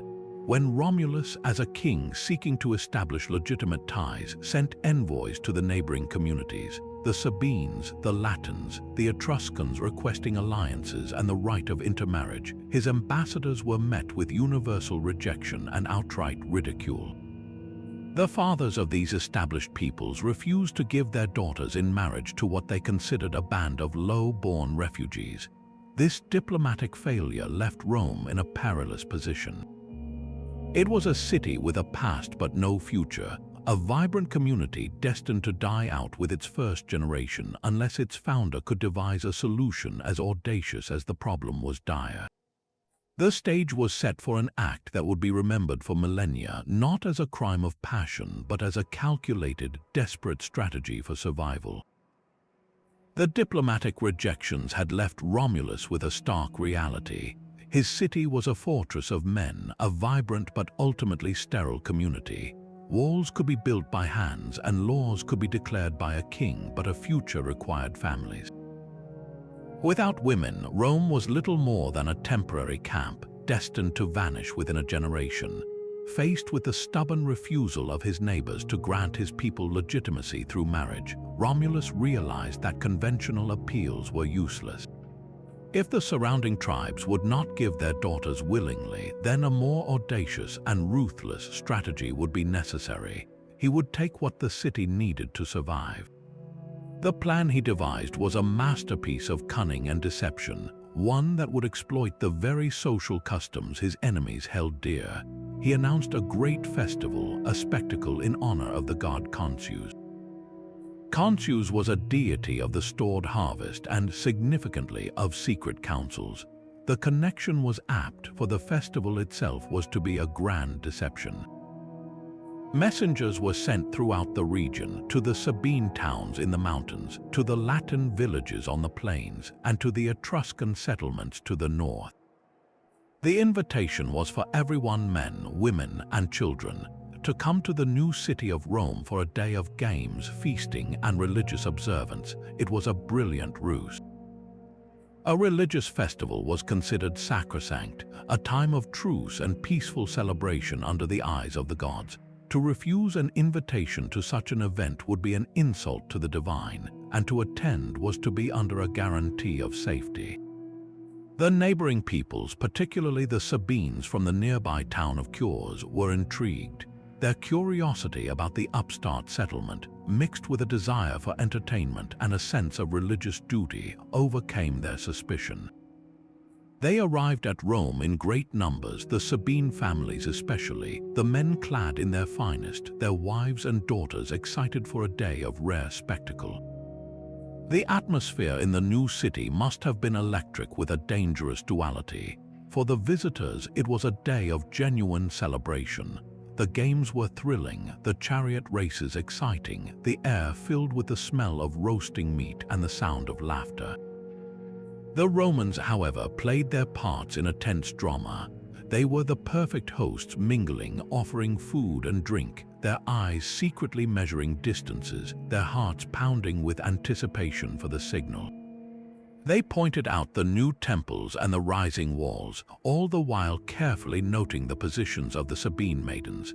the young women, innocent of the impending storm, enjoyed the attention of the bold Roman men, seeing them not as potential abductors but as charming and hospitable hosts in a fascinating new city. The trust was complete, the deception flawless. As the festival reached its peak with the crowds engrossed in the final and most spectacular chariot race, Romulus gave a prearranged sign. It was not a shout or a weapon drawn. According to the historian Livy, Romulus simply draped his cloak around his shoulders and then adjusted it again. This subtle gesture was the trigger. In an instant, the character of the gathering transformed from a peaceful celebration into a scene of orchestrated chaos. The Roman men, no longer playing the part of gracious hosts, drew their swords and rushed into the crowd, but their target was specific. They did not attack the Sabine men. Instead, they swept up the young, unmarried women, seizing them and carrying them away from the screaming throng towards the safety of Roman households. The Sabine men, caught completely by surprise and unarmed, were powerless to resist. They could only watch in horror as their daughters and sisters were taken from them, their cries of outrage and betrayal swallowed by the tumult. In a matter of moments, the festival ground was empty of women, leaving behind a scene of devastation and fury. The Sabines and other guests fled the city, hurling curses at the treacherous Romans, their vows of vengeance echoing back across the Tiber. The Romans had secured the future of their city, but they had done so by committing an act that would guarantee a war and stain their reputation for all time. The festival grounds, moments before filled with the joyous noise of celebration, erupted into chaos at Romulus's signal. The Roman men, who had been such gracious hosts, now moved with a terrifying, singular purpose. They did not attack the Sabine men. Their swords were drawn not to kill, but to corral and separate. Their target was specific and vital to their survival: the young, unmarried women. In a swift and brutal operation, they seized the screaming, terrified Sabine maidens, carrying them away from their fathers and brothers who stood powerless, their vows of friendship and safe conduct shattered in an instant. The air, once sweet with the scent of festival food, was now thick with cries of betrayal, the clash of metal, and the thunder of fleeing footsteps as the outraged guests scrambled to escape the city. This event has come down to us through history as the rape of the Sabine women, a term that requires immediate and careful explanation. The modern English word rape carries a specific and horrific meaning of sexual violation, but the historical context is different. The term here derives directly from the Latin word raptio, which translates more accurately to abduction or carrying off. It describes the act of seizure itself, the violent taking of the women from their families. While this in no way diminishes the trauma and violence of the act, it centers the historical meaning on the abduction as a political and demographic strategy, a desperate measure to ensure the propagation of the city. Understanding this linguistic distinction is crucial. It allows us to see the event not just as a primal crime, but as a calculated, if brutal, foundation myth that the Romans themselves told to explain their origins. In the stunned silence that followed the abduction, two very different realities settled over the region. For the Sabine tribes, particularly those from the town of Cures, the reaction was one of unified, burning fury. They had been the primary victims of the treachery, and the insult was profound. Their honor was stained, their families torn apart. They began to prepare for war, not as a mere raid, but as a campaign of righteous vengeance aimed at the total destruction of the upstart city and the recovery of their daughters and sisters. They sent messengers to their allies, weaving a narrative of Roman perfidy that would galvanize the surrounding peoples against this new and dangerous neighbor. Inside the walls of Rome, however, a more complex and surprising narrative began to unfold, one that the Roman historians were keen to emphasize. According to their accounts, Romulus himself moved among the captured women. He did not approach them as a tyrant, but as a statesman facing a hard necessity. He is said to have spoken to them with a compelling, almost apologetic logic. He explained that the act, however harsh, was born not of malice but of a desperate need for the city to survive. He assured them that they would be treated not as slaves or concubines but as honored wives. They would share in the fortunes of Rome, possess full legal rights as Roman matrons, and be the mothers of a free people. He promised them a dignity and a stake in the future that they might not have found in their own villages, where marriages were often arranged for political convenience. This speech, whether historical or a later justification, introduces a critical theme of integration over mere possession. The legend further softens the brutal edges of the story with a poignant and famous intervention. As the Sabine army, led by their king Titus Tatius, finally marched on Rome and a decisive battle raged on the ground between the Palatine and Capitoline Hills, the abducted women themselves rushed onto the battlefield.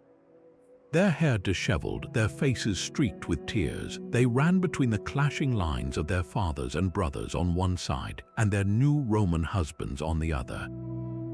They held their infant children, the first generation of true Romans, born of both Sabine and Latin blood, aloft as living pleas for peace. They cried out that they did not want to be widows and orphans, that they were now bound by love to both sides. If the war continued, they would be the ultimate losers, no matter the victor. This dramatic scene stopped the battle in its tracks. The sight of their daughters and grandchildren moved the Sabine men, and the shared bonds of family overcame the thirst for revenge. This moment of reconciliation is perhaps the most important part of the entire myth, for it transforms the story from one of simple theft into one of fusion. The Sabines and Romans did not just make peace, they agreed to form a single people, with Titus Tatius and Romulus ruling jointly as kings. The Sabines were invited to settle on the Palatine Hill, and their men became full Roman citizens. The city was no longer just a refuge for outcasts, it was now a union of two strong peoples, Latin and Sabine, its strength and character doubled by the very conflict it had provoked. The abduction, which began as a crime, ended in a political merger that made Rome truly formidable. The war that Romulus's audacious plan had made inevitable now arrived at the gates of the fledgling city. The Sabine king, Titus Tatius, a ruler of a proud and powerful people, had assembled a formidable army, its purpose fueled by righteous fury and a demand for vengeance. This was not a mere border skirmish, it was a campaign to erase the insult and recover what had been stolen. The Sabines marched from their mountain town of Cures, their advance a grim shadow falling across the Latin plain, and they were not alone. Their outrage was so potent that they drew allies from other communities who also viewed the new settlement of outcasts with fear and suspicion. The Romans, for their part, braced for the assault. Their walls, consecrated by the blood of Remus, were about to face their first true test. The ensuing battles were fierce and brutal, a series of clashes that pushed the new Roman army to its limits. The conflict centered on the Palatine Hill, a strategic high point that the Sabines managed to capture through the legendary treachery of Tarpeia, the daughter of the Roman commander, who famously betrayed the citadel for what she thought would be the golden bracelets the Sabines wore, only to be crushed to death by their shields instead. As the war ground on, a profound transformation was occurring within the walls of Rome, one that would ultimately prove more decisive than any military maneuver. The Sabine women, the very cause of the conflict, were no longer the terrified captives of the initial abduction. Days had turned into weeks, weeks into months, and perhaps even years. In that time, a complex human reality had replaced the stark narrative of theft. The Romans, true to the promises Romulus was said to have made, had not treated them as slaves. They had been integrated into Roman society as wives and mothers. They shared the homes of their husbands, who had likely proven themselves to be more than just ruffians. They were builders, farmers, and defenders, men who were creating a new life from nothing. Bonds of affection, or at least of shared daily life and mutual dependency, had begun to form, and most importantly, these unions had borne fruit. The Sabine women were now mothers to Roman children, their infants a living, breathing fusion of the two warring peoples. Their personal stakes had become irreversibly complicated. Their identities were now tied to both sides of the conflict. The climax of the war came during a final, pitched battle in the valley that would later become the Roman Forum, the very heart of the future empire. The air was thick with the dust of combat and the metallic tang of blood. The Sabine army, led by Titus Tatius, pressed its attack, while Romulus and his men fought with the desperate fury of those defending their homes and their very existence. It was at this moment of maximum peril and violence that the story takes its most remarkable and poignant turn. The Sabine women, watching the carnage that threatened to destroy everyone they loved, could remain passive no longer. In a spontaneous and breathtakingly courageous act, they rushed from their homes and streamed onto the battlefield. With their hair torn loose in grief, their robes stained with dirt, and clutching their infant children in their arms, they ran directly into the no-man's land between the clashing armies. They did not take sides. Instead, they became a living, pleading barrier between the combatants. They threw themselves at the feet of the soldiers, their cries rising above the din of war. They called out to their fathers and brothers on the Sabine side, appealing to the blood ties that could never be broken, and they turned to their Roman husbands, begging them to spare the lives of their own kin. The most powerful symbol of all was the children they held aloft, the grandchildren of the Sabine elders, the sons and daughters of the Roman fighters. Their pleas were simple, heartbreaking, and utterly unanswerable. They asked what would be gained by this slaughter. If the Sabines won, they would make their daughters widows and their grandchildren orphans. If the Romans won, they would force the women to mourn the deaths of their own fathers and brothers. There could be no victory in this war, only universal loss. The effect was immediate and profound. The fighting faltered and then ceased altogether. The sight of these women, the very prizes they were fighting for, begging for peace with the future generation in their arms, drained the rage from both armies. Swords were lowered and a heavy, reflective silence fell over the field. The raw, human reality of the situation superseded the abstract demands of honor and vengeance. The warriors saw not enemies but family. Moved by this powerful display, the leaders stepped forward. Romulus and Titus Tatius met in the center of the field, surrounded by the women who had stopped the war. In that moment, they recognized a truth greater than their conflict. Their peoples were now inextricably linked. Instead of signing a simple peace treaty, they agreed to a revolutionary merger. The Romans and the Sabines would become one people, a single community under a joint kingship. Titus Tatius would rule alongside Romulus from Rome, and the Sabine people were invited to settle on the Palatine Hill, receiving full rights as Roman citizens.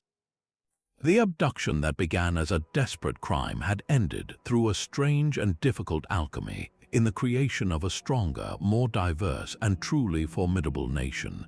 Its foundation cemented not just by force, but by an act of reconciliation that would become a central ideal of the Roman state.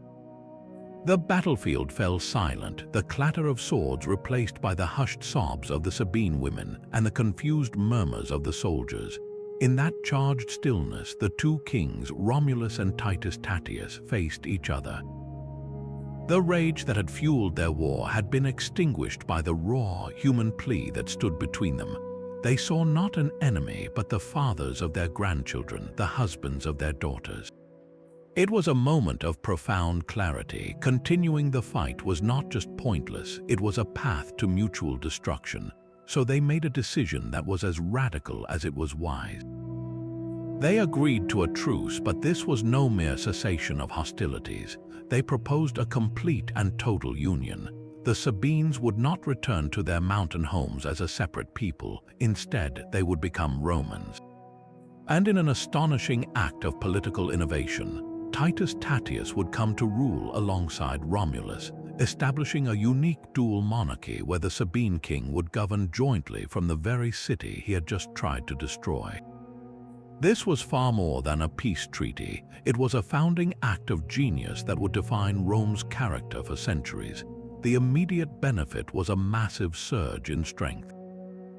Overnight, Rome's population and its fighting force effectively doubled, but the true brilliance lay in the nature of the integration. The Sabines were not conquered subjects or second-class citizens. They were granted full rights, including the crucial right of commercium, the ability to own property and make legal contracts, and connubium, the right to intermarry. They were invited to settle on the Palatine Hill, which became a Sabine quarter within the growing city, adding their strength to its defenses and their wisdom to its counsels. This policy established a powerful precedent. Rome's strength would come not from subjugating its neighbors, but from absorbing them. It was the beginning of a pattern of assimilation that would later see the Etruscans, the Latins, and eventually all of Italy being offered a stake in the Roman project. By turning former enemies into fellow citizens, Rome built an empire of shared interest rather than one held together solely by fear. The joint rule of Romulus and Remus, though it would not last forever, provided a crucial period of consolidation. For several years, the two kings governed together, blending Sabine customs with the fledgling traditions of the Romans. They led joint military campaigns, further solidifying the bond between their peoples through shared victory. This era symbolized the successful fusion of two distinct cultures into one stronger whole. However, the arrangement was destined to be temporary. After a rule of about 5 years, Titus Tatius was killed during a dispute in the town of Lavinium, leaving Romulus as the sole king once more. But by then, the integration was complete. The Sabines were no longer a separate entity within Rome. They were Romans. The children born from the unions of Roman men and Sabine women were the first true natives of the city, their very existence a living testament to the resolution of the conflict. This foundational story, moving from violent abduction to peaceful reconciliation, taught the Romans a powerful lesson about the nature of power. It showed that true, lasting strength could be built through inclusion and the granting of citizenship, a lesson that would become one of the most distinctive and successful features of their entire civilization. The city, born from fratricide, had learned through bitter experience that its future lay not in isolation or pure domination, but in an ever-expanding circle of shared identity. With the Sabine conflict resolved and the city unified under his sole rule once more, Romulus turned his immense energy from conquest to construction, not of walls and temples, but of the very structures of power that would define Rome for centuries. His long reign became a period of intense institution building, where the raw, chaotic energy of the new community was channeled into a formal state. He understood that for Rome to endure, it needed more than just brave warriors. It required a system of government, a disciplined military, and a clear social order. The first and most critical institution he established was the Roman army, organizing the city's fighting men into a formidable force he named the legions. This was a revolutionary step. Unlike the war bands of neighboring tribes, which were often temporary gatherings of clansmen, the legion was a permanent, standing force with a clear command structure. Romulus divided the army into units of 3,000 infantry and 300 cavalry, creating a scalable model that could grow with the city. This professionalization of force gave Rome a decisive advantage over its rivals, transforming a mob of enthusiastic defenders into an instrument of precise and overwhelming power. Alongside this military framework, Romulus laid the groundwork for Roman society by creating a strict class system, the seeds of which would grow into the famous conflict between the patricians and the plebeians. At the top of this new hierarchy, he established the patrician class. These were not necessarily the wealthiest men, but rather his most trusted companions from the early days, the original 100 fathers of the city, the paters. They were his advisory council, the first senators, and their descendants would form an aristocracy of birth, claiming a special relationship with the gods and an inherent right to govern. Their authority was meant to provide stability and continuity, Below them was the vast majority of the population, the commoners, who would later be known as the plebeians. This division was not merely social, it was political and religious. The patricians alone could hold the highest priesthoods and interpret the will of the gods, weaving their authority into the sacred fabric of the state itself. From the very beginning, this created a tension, a fault line between the privileged few and the many who supplied the city's strength, a tension that would simmer for centuries before erupting into the struggle of the orders. To administer the growing population and organize the city for both military service and taxation, Romulus implemented another foundational reform. He divided the entire people into 3 large tribes. These were not tribes in the ethnic sense, but administrative units named after the 3 key groups that formed early Rome: the Ramnes, after Romulus himself and his Latin followers; the Tities, after Titus Tatius and the integrated Sabines; and the Luceres, whose origin is more mysterious but may represent the Etruscan or other early elements absorbed into the city. Each of these tribes was then subdivided into 10 smaller units called curiae. These curiae became the building blocks of the early state. They were voting blocks in the earliest popular assembly, the comitia curiata, and they were responsible for raising a specific number of soldiers for the legions.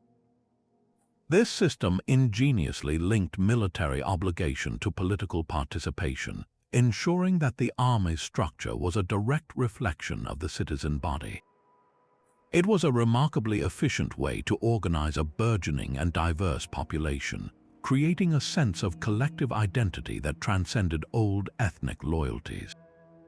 For many years, Romulus ruled as a conquering king, leading his new legions to victory after victory against Rome's neighbors. He expanded the city's territory, securing its borders and bringing wealth and slaves back to the city. His reign was characterized by strength and success, and the state he had built from nothing grew in power and prestige. However, the same autocratic will that had allowed him to found the city and establish its laws began to create problems as Rome matured. The very patricians he had elevated to be his advisors grew increasingly resentful of his solitary power. They had expected to be partners in governance, but Romulus ruled with the unquestioned authority of a monarch, consulting the Senate more as a formality than as a genuine council of state. He began to dress in royal purple, surrounded himself with a special bodyguard of 300 loyal men called the Sellers, and acted more like an Eastern despot than a first among equals. This shift alienated the city's elite, who saw their own influence and the traditional rights of the Senate being eroded by the king's growing personal power. The tension between the founder king and the aristocracy he had created simmered beneath the surface of Rome's success, setting the stage for a final, mysterious end to his reign that would be as dramatic and symbolic as its beginning. For decades, Romulus had been the living embodiment of Rome, a king whose life was so intertwined with the city's existence that it seemed he might rule forever. He had guided the settlement from a rough collection of huts on the Palatine to a formidable power in central Italy. But no mortal, not even one touched by the gods, can escape the finality of death, and the passing of Rome's founder was destined to be as shrouded in mystery and divine significance as his miraculous beginning. The end came not in the quiet of a palace, but in the open air during a public assembly of the very army he had created. Romulus was on the Campus Martius, the Field of Mars, a vast plain outside the city walls dedicated to his divine father and used for military training and political gatherings. It was a fitting location for the final act of a warrior king, a place that connected his martial origins to his civic role. The day began like any other, but the atmosphere soon turned ominous. Without warning, the sky darkened profoundly, a deep, unnatural blackness sweeping in from the horizon. A violent storm erupted, more fierce and terrifying than any the people could remember. The historian Livy describes it as a tempest that shook the very earth, with thunder that seemed to split the heavens and lightning that crackled across the field. The soldiers, hardened veterans though they were, scattered in fear and confusion. In the midst of this celestial chaos, a dense, dark cloud descended, enveloping Romulus completely, shielding him from the view of his panicked subjects. Then, as suddenly as it had arrived, the storm abated. The winds calmed, the sky cleared, and the cloud lifted. But when the people gathered their courage and looked to the spot where their king had stood, they found it empty. Romulus was gone. No body, no trace, just an eerie silence where their leader had been moments before. A profound and unsettling silence fell over the Campus Martius, a void where their king and the storm had been. The soldiers, moments before a disciplined army, now stood as a confused and frightened crowd, their eyes fixed on the empty space where Romulus had vanished. This silence was quickly broken by a mixture of terror and speculation. Some wept, believing their king had been struck down by the gods as punishment for some unknown offense. Others whispered of darker, more earthly forces at work. It was in this vacuum of certainty that two competing narratives emerged, each vying to define the legacy of the founder. The first and most shocking came from a group of senators, the very patricians Romulus had elevated to power. They stepped forward with a grim and startling claim. They themselves had seized the moment of chaos to surround the king, and in a concerted act had torn him apart, scattering his limbs so that no single body remained. This brutal story offered a political explanation, suggesting that the aristocracy, tired of his increasingly autocratic rule, had executed a bloody coup using the storm as a cover for regicide. But the people, reeling from the loss of their founding father, were not ready to accept such a grim and divisive tale. They wanted a narrative that honored their king and affirmed Rome's divine destiny. Into this longing stepped a respected and prominent figure, a senator named Proculus Julius. He came before the assembly with a story that would become the official, state-sanctioned version of events. With great solemnity, he reported that Romulus had appeared to him in a vision, looking more magnificent and powerful than he ever had in life. The king's form was radiant, clad in armor that shone like the sun. In this vision, Romulus delivered a momentous revelation. He declared that his time on Earth was complete, but his departure was not an end. His divine father, Mars, had carried him up to the heavens to live among the immortal gods. There he was to be worshipped not as the mortal king Romulus, but as the god Quirinus, a new deity who would serve as a divine protector of the Roman people for all eternity. This official story, the apotheosis of Romulus, was a masterstroke of political and religious genius. It transformed a potentially destabilizing crisis into a source of immense strength. Instead of a king murdered by his own nobles, Rome had a founder who had become a god. This concept of apotheosis, the elevation of a mortal to divine status, became a cornerstone of Roman imperial ideology for centuries to come. The new god Quirinus was not a distant, abstract figure. He was the very spirit of the Roman citizenry embodied in divine form, a guardian who would watch over the city from the heavens. The people embraced this story with fervent relief and pride. Their grief was channeled into worship, and a temple was erected on the Quirinal Hill, one of the 7 hills of Rome, to honor their new patron. The mysterious disappearance, once a source of fear, was now a testament to the city's extraordinary fate. It cemented the idea that Rome was not just another city-state, but a community with a direct personal connection to the divine, a place where the line between human history and celestial destiny was forever blurred. The sudden and supernatural departure of Romulus left a profound vacuum at the very heart of the young city. For a generation, he had been more than just a king. He was the living embodiment of Rome, its founder, its lawgiver, and its supreme military leader. His absence created not just a leadership crisis, but an existential one. Could the city, born from his sheer force of will, even survive without him? The initial panic following his disappearance on the Campus Martius gave way to a tense and uncertain silence. Into this void stepped the one institution Romulus himself had created, the Senate. These 100 patrician fathers, the original advisors to the king, now found themselves as the sole guardians of the state, facing their first great test of governance without their charismatic leader.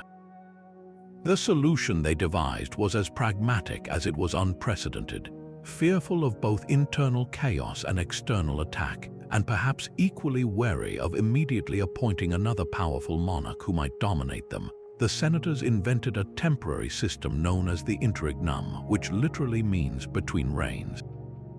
Instead of a single ruler, power would rotate. A senator would be chosen to hold supreme authority for a mere 5 days, acting as a temporary custodian of the state. At the end of his brief term, he would pass the authority to another senator, and so on. This rotating leadership was a brilliant stopgap measure. It prevented any one individual from consolidating power during the fragile transition, and it allowed the Senate, as a collective body, to deliberate carefully on the monumental question of permanent succession without the pressure of a power vacuum being exploited by rivals or enemies. For an entire year, this delicate dance continued, a testament to the political maturity that was already beginning to take root in Rome. The city did not descend into anarchy. Instead, it was governed by a committee of its elders, proving that the structures Romulus had built were strong enough to endure even without the founder. This period of interregnum, however, could not last forever.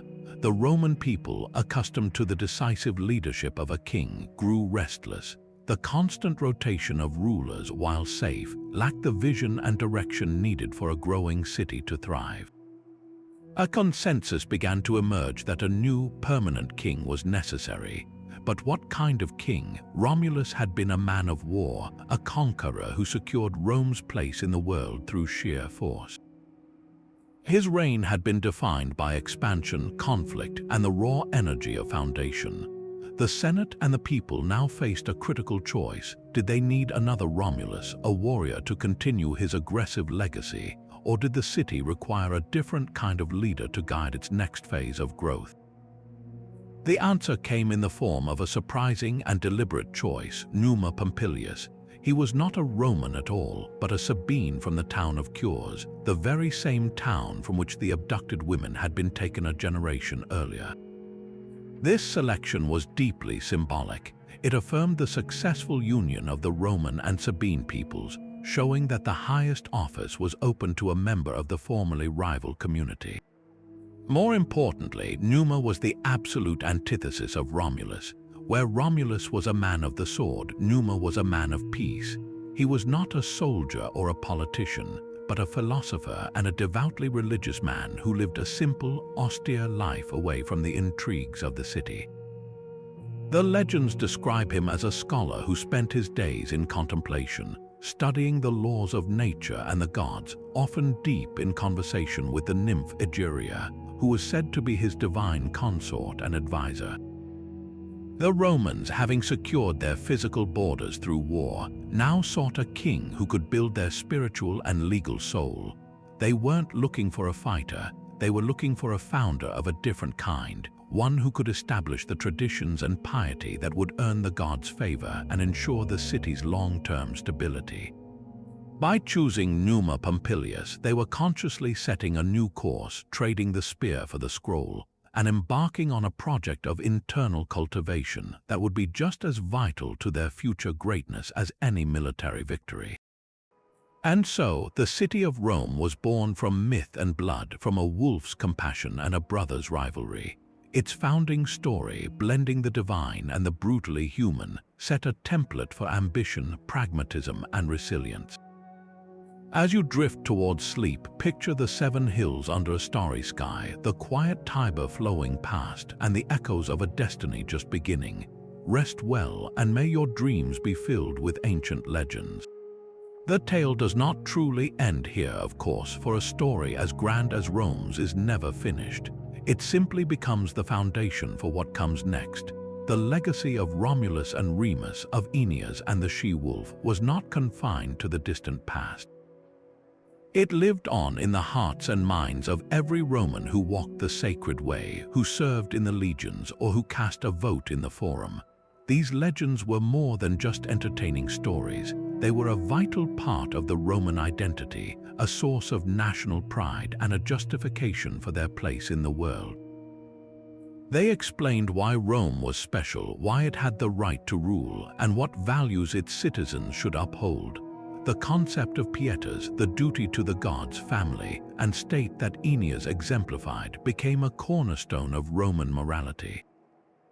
The ruthless pragmatism of Romulus, making difficult choices for the survival of the community, informed their political and military strategies for centuries.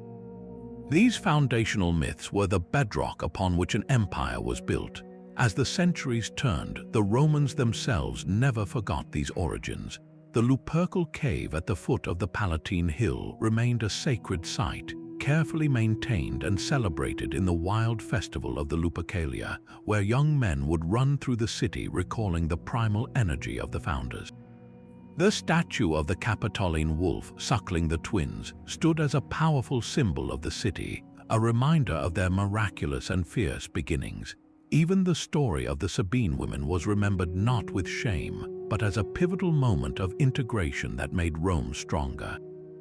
Historians like Livy and poets like Virgil revisited these tales, polishing them, interpreting them, and ensuring they were passed down to each new generation.